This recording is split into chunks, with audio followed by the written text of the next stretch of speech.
So hello, what's up mga idol? Welcome ulit for another content and for today's video, Infinix Xpod 30. Ano ba ang mga pros and cons na pwede natin ma-consider dito sa tablet na to? Tara, pag-usapan natin.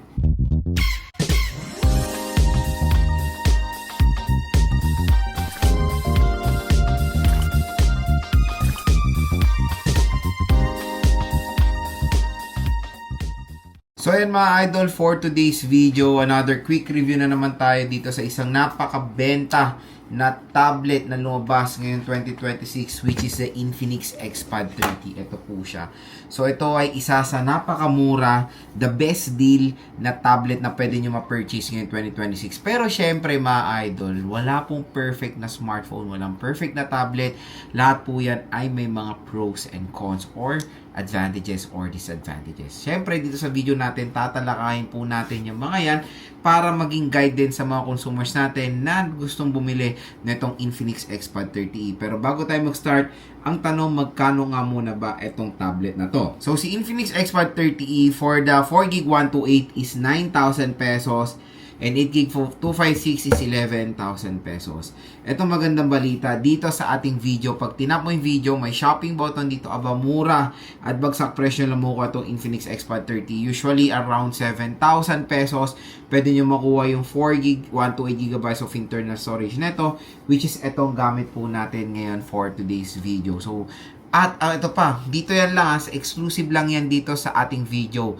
Tap mo yung video, may shopping button dyan. Pag dyan kayo bumili na itong Infinix Xpod 30, aba, meron pa kayong additional discount voucher up to 1 to 2,000 additional discount yan dahil exclusive lang po yan sa ating YouTube video. Again, yung pagbibilan nyo po ng Realme ng Infinix Xpod 30 ay official store po yan mismo ni Infinix, kaya wala pong any scam dyan dahil dyan ko rin po binili yung tablet na to. Ginagawa ko tong video na to, naglalagay tayo ng link, pinupush ko yung bumili sa online kasi sayang po yung makukuha yung mga discount at yan po mga yan ay legit po yan mga idol, okay? Ano naman ang trick ko maglagay ng hindi legit, di ba?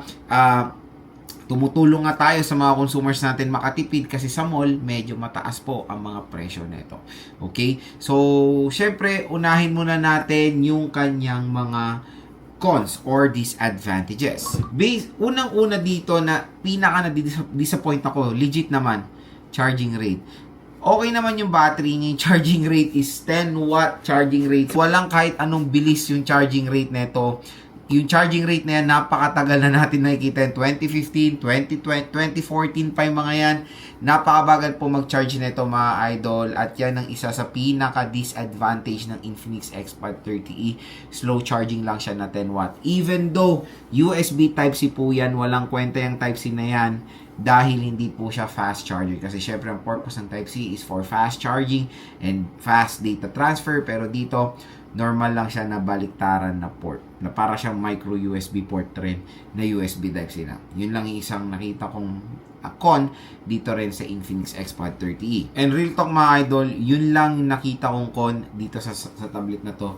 Lahat na nakita ko dito is mga advantages kasi for its price, grabe napakasulit ng specs na ito. Unahin muna natin yung display. Sa display, tignan nyo naman. Tignan nyo naman ang display is 11 inches na tablet, 'di ba? Napakasulit. Biruin mo 7,000 to 8,000 pesos, ganito na kalaking tablet ang makukuha nyo. Perfect na perfect sa mga kiddos natin na naghahanap ng tablet na gamitin for school or for gaming, 'di ba? Ayan, nakapag-download na tayo ng mga games yan. Nilaro na rin natin itong Infinix Xpod 30 na i-upload natin yan sa ibang video. Pero I think that this is the best na screen size na pwede natin makuha ngayon 2026, especially for this kind of price tag. Mas piniprefer na rin ng mga ibang consumers natin ng 11 inches na which is meron dito. Although it's 60Hz, for me it's just fine. Basta ang importante dito, yung resolution niya beyond 1080p po at Full HD Plus resolution pa siya.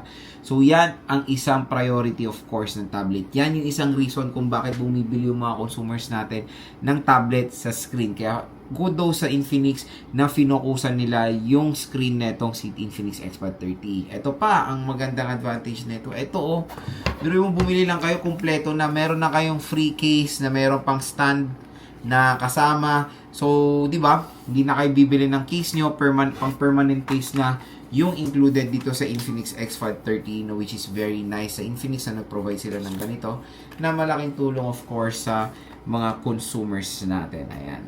So, kumbaga, kumpleto. So, kumpleto recados na tayo dito sa Infinix X5 30. Gagamitin nyo na lang tong tablet na to kasi meron na rin siyang pre-installed na screen protector out of the box. Ito pa maganda mga idol. Ang dami niyang learning features. So, kung naghanap kayo ng isang tablet na pwede sa anak niya, ito. Meron tayong mga iba-ibang mga learning features like learning center, educational desk, hi tutor, madami mga idol. Kumbaga, one-stop shop na rin itong si Infinix X5 30 when it comes sa mga ganyan. Marami siyang learning capabilities na napakalaking tulong sa mga anak natin. Kaya ito ang maganda ring i-recommend sa inyo, itong Infinix X5 30. Paniguradong matutuwa ang inyong mga chikiting pag ginamit po itong tablet na to. Next is yung kanyang speakers. So, meron siyang dual steer speakers for immersive sound. Ayan, isa sa taas, isa sa baba. So, maganda rin yung placement, well balanced. For example, maglalaro kayo, diba, maganda yung labas ng sound, walang any distortion naman na mangyayari dahil, kumbaga, matakpan nyo man to, meron pang isang way para lumabas yung sound. So, bibigyan rin kayo nito ng excellent sound quality for a tablet device. And syempre, the battery, for me, parang break-even yung battery. 7,000 mAh battery capacity, and I think that's the best minimum na rin naman na pwede natin maggamit for a tablet device. So, okay naman. 7,000 mAh battery capacity siya, pero in fairness, magaan siya at manipis. Yun naman na maganda dito sa ergonomics and design nitong si Infinix X5 30e. Ayan, no? Napakagaan po netong tablet na to at sobrang nipis niya. Syempre, isa pang pinaka the best feature netong smartphone ng itong tablet na to is meron po itong 4G mobile data capability. So, pwede nyo lagyan to ng SIM card anywhere. Pwede po kayo mag-internet. Hindi nyo na kailangan ng Wi-Fi. Salpakan nyo lang to ng SIM card. Mag-load lang kayo ng data. Boom, tarat-tarat.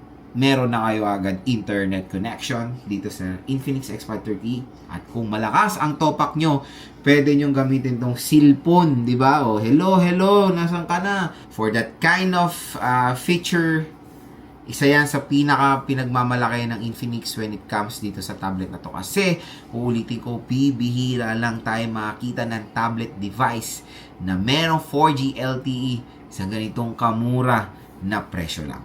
And, ito pa mga idol So, pagdating naman sa kanyang camera, for me, I know mababa yung camera specs. It's 8 megapixel and 5 megapixel front. For me, acceptable yan yung ganitong mga specification ng camera dahil hindi naman po natin finofocusan ng camera performance sa isang tablet kasi sino ba naman ang malakas na trip gamitin nyo to sa pagpapasyalo. Diba? Meron naman kayong smartphone to do that. At ang purpose lang ng camera ng mga ganitong kamurang tablet is for video calling or meron kayong mga take na mga something photos na isa-send nyo for a messenger. Diba? So, for me, okay naman yung quality ng camera. Hindi na magreklamo dyan as long as yung ibang mga gandang specs na offer naman ng Infinix Xpad 30e. When it comes sa processor, so sa processor naman, okay, it's MediaTek Helio G80. I know yung processor na yan is luma na. G80 is, I think, 2019 or 2020, lumabas na yung processor na yan. Pero, it can do the job rin naman for day-to-day tasks, casual things, at nakakalaroy pa rin naman tayo sa G80. Kung gagamitin nyo to for solid gaming, definitely, hindi po siya perfect fit for that kind of thing. Pwede to sa mga casual games like ML, COD, ayan, Honor of Kings, pero mga heavy games like Genshin or WoWa, nararan yan, matik, pero may mga frame drops from time to time. Kung 4 gigs, for 4 gig, 128 na inyong kukunin, okay naman siya for all-rounder when it comes sa ganyang RAM at ROM. Pero kung meron ka extra budget, go for the 8GB256, mas magiging sulit siya. So yun mga idol, sana nakatulong itong mga sinabi ko sa inyo when it comes dito sa Infinix Xpad 30. As you can see naman, napakaunti lang ng con niya. I think isa lang nga yung napansin kong con niya yun yung charging rate. At ang dami niya pong advantages. Napakasulit for its price. Huwag na kayo magdalawang isip pa kung interested kayo dito sa napakagandang Infinix Xpad 30. Isa sa napakasulit na tablet ngayong 2026. Tap mo yung video, may shopping button dito. mura at bagsak presyo nyo lang makukuha itong tablet na to. And hopefully mga idol, nakatulong ito sa inyo kung nagde-decide kayo bumili netong tablet na to.